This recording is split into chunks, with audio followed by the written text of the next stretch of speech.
Bonjour à tous.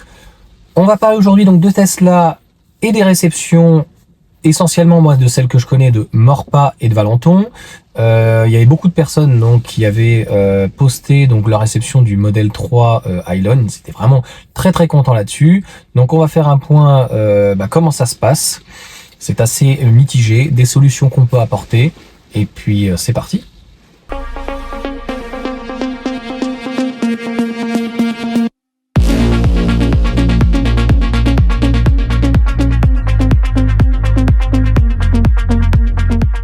Alors on va distinguer plusieurs choses. Dans un premier temps, on va parler de la réception pure.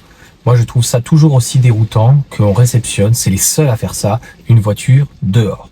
Donc à chaque fois j'ai des détracteurs qui me disent oui mais bon à ce prix-là on peut pas tout avoir. Non, c'est ceux qui marchent le plus. Je m'en fiche de la cadence, je m'en fiche que tu réceptionnes un véhicule et qui livre un véhicule toutes les minutes, toutes les 10 secondes, je m'en fiche. Moi je dis juste que voilà, quand on a ce temps-là aujourd'hui qui pleut, comment tu veux réceptionner un véhicule comme ça? Tu ne peux pas avoir les rayures. Donc si tu l'as acheté, tu l'as dans l'os, puisque faut le déclarer tout de suite. Et si tu es en leasing, tu l'as aussi dans l'os, parce que pour le coup, au bout de 3, 4, 5 ans, tu vas devoir rendre un véhicule qui est déjà rayé. Donc on risque de te le facturer. Je dis bien en risque. Donc il faudra peut-être le reprendre. Donc ça, c'est quand même très embêtant. Des 1. De 2, on a pu voir donc avec le nouveau modèle, en fait, il y a beaucoup de personnes qui ont pris les jantes 19 pouces. Donc je vais te mettre ça là pour le coup.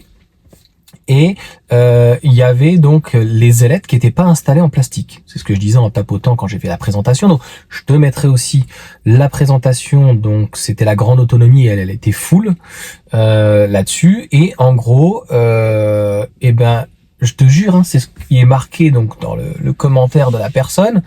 Ils sont arrivés avec le carton, on n'a pas de préparateur, voici le carton, votre voiture, et puis tu monteras tes trucs, il n'y a pas de notice, il n'y a rien, on ne sait pas le monter, on n'a pas de formation. Donc ça, c'est la deuxième partie. Pour la troisième partie, ce qui est embêtant, c'est qu'on a des personnes donc, qui sont novices, qui n'y connaissent pas la manière de faire, donc qui sont néophytes, qui connaissent pas comment ça fonctionne la voiture électrique ou la voiture chez Tesla, comment on rentre avec le badge, comment on s'enregistre dans le véhicule, ce qu'on peut appeler une mise en service, une mise en route du véhicule qui prend quelques minutes. Je te mettrai ma vidéo que j'ai faite avec Agenor, on a fait la réception à Morpa, il a attendu 4 heures pour une histoire de plaque et personne n'est venu, et même à la fin, celui qui a posé les plaques, c'était un ranger qui est venu en renfort, il a trouvé ça honteux que il fasse pas la mise en service. Moi, il y a un truc que je pouvais pas faire ou je sais plus quoi à la fin de la vidéo, mais en gros, c'est moi qui lui ai fait toute la mise en service, c'est-à-dire que ça commence, il se met assis, il règle son siège, il règle ses rétros. Et puis après, on paramètre tout, on vérifie que tout fonctionne, que les capteurs, que les différentes choses fonctionnent. Et là, c'est comme d'habitude, il y a un mec texto, monsieur, désolé, voici vos clés, voici la voiture, bonne route. Bienvenue chez Tesla, bonne route. Moi, je suis choqué. Franchement, donc, on va pas tergiverser pendant 1 heure ou même 10 minutes, tu vois. C'est ma femme qui m'a dit non mais comment on peut faire ça encore, c'est pas possible. Et je comprends pas, les gens ils ont pas un parrain.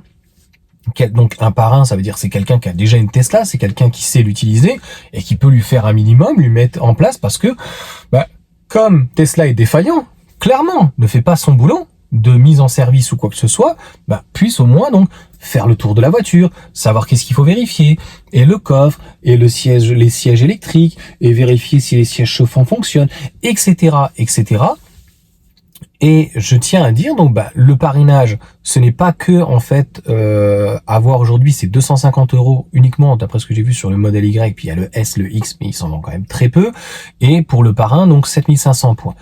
Il y aura certainement Hervé donc qui me parrainera, donc s'il veut bien je viendrai avec lui. Si ça mord pas, je pense que ça serait à Morpa, à moins que ça soit à Valenton. Donc moi, si quelqu'un est en Île-de-France ou même ailleurs qui réceptionne à Valenton, qui réceptionne à Morpa, Voilà, si je suis parrain, c'est tout à fait normal en fait de se déplacer, en espérant que ça dure pas 4 heures malheureusement comme un gêneur, mais en 1 heure c'est plié maximum.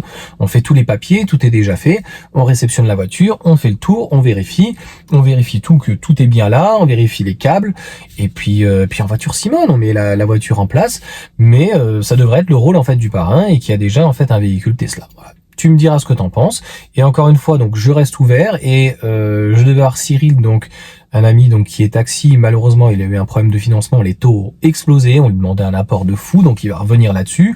Donc si j'ai 2-3 parrainages et qu'à un moment donné ça bloque ou que j'en ai pas besoin de 10, clairement. Certainement au bout de 2-3, j'avais dit soit de commander des bornes, mais je crois qu'elle a explosé à 9500 points, ou je crois que c'est ce que fait Adrien pour le coup. C'est la chose la plus simple, c'est que je mets le code de parrainage d'une autre personne et la personne en fait qui veut un parrain peut directement cliquer. Par contre, qui dit que la personne est disponible veut dire obligatoirement je trouve qu'il se déplace ou que moi aussi je me déplace donc avec lui parce que pour l'aider.